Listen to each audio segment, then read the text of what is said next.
मृत्यु के बाद 13 दिन तक क्यों अपने घर में रहती है आत्मा, जानना चाहते हैं आप? तो इस वीडियो में देखिए शास्त्रों की बात, जाने धर्म के साथ जिस तरह जीवन एक सत्य है।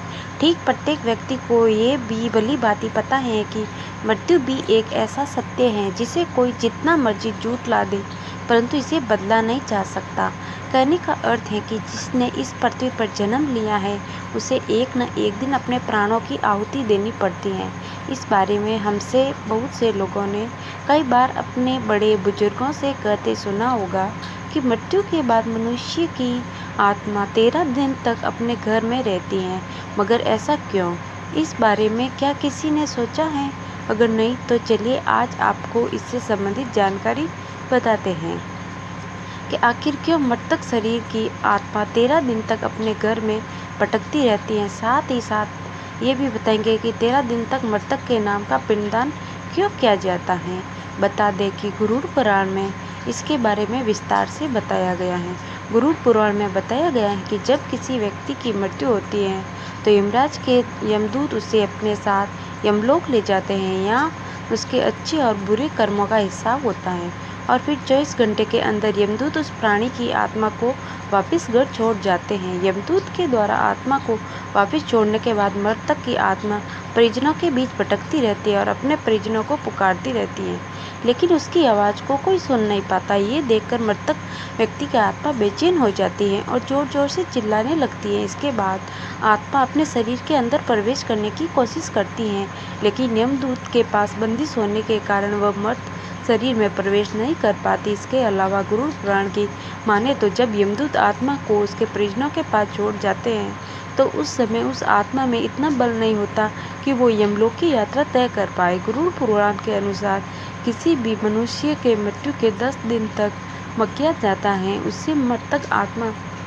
के विभिन्न अंगों की रचना होती है। जो 11वें और 12वें दिन पिंडदान किया जाता है तो उस मृतक आत्मा रूपी शरीर का मांस और त्वचा का निर्माण होता है। जब 13वें दिन 13वीं की जाती है तो उस दिन मृतक के नाम का पिंडदान किया जाता है।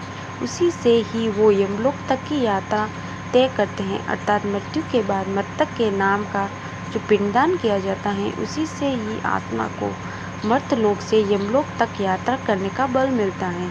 इसीलिए ही गरुड़ पुराण में बताया गया है जब किसी मनुष्य की मृत्यु हो जाती है तो उसकी आत्मा 13 दिनों तक अपने परिजनों के पास घर में भटकती रहती है और उसके बाद आत्मा मृत्यु लोक से यमलोक की ओर निकल पड़ती है, जिसे पूरा करने के लिए उसे 12 महीने यानी 1 साल का वक्त लगता है। इतना ही नहीं, मान्यता के अनुसार 13 दिनों तक मृतक के नाम का किया गया पिंडदान उसे 1 वर्ष भोजन के समान होता है। अगर पिंडदान न किया जाए तो क्या होगा, देखें। इसके अलावा बता दें कि अक्सर लोगों के मन में ये सवाल भी जरूर आता है कि अगर किसी व्यक्ति का पिंडदान नहीं किया गया तो क्या होगा। दोस्तों, आपको बता दें कि इसका भी वर्णन गरुड़ पुराण में किया गया है। जी हाँ, जिस मृतक व्यक्ति का पिंडदान नहीं किया जाता है यमदूत उसे 13वें दिन जबरदस्ती घसीटते हुए यमलोक की ओर ले जाते हैं और मृतक व्यक्ति की आत्मा को इस दौरान काफ़ी कष्ट उठाना पड़ता है।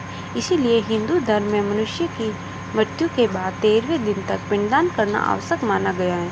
इसके अलावा आपको बता दें कि 13वें दिन परिजनों के द्वारा मृतक व्यक्ति के नाम का जो बोझ कराया जाता है, अगर वह कर्ज लेकर किया जाए तो मृत व्यक्ति की आत्मा को शांति नहीं मिलती है। इतना ही नहीं, गरुड़ पुराण में यह भी बताया गया है कि जो व्यक्ति जीवित रहते हुए अच्छे कर्म करता है मृत्यु के बाद उसकी आत्मा को यात्रा के दौरान यमदूत कोई कष्ट नहीं देते हैं। जो व्यक्ति बुरे कर्म करते हैं उसकी आत्मा को यमदूत यात्रा के दौरान कई यातनाएं देते हैं और आत्मा को कई प्रकार के कष्ट भोगने पड़ते हैं। Thank you watching for my video. Please like, share and subscribe.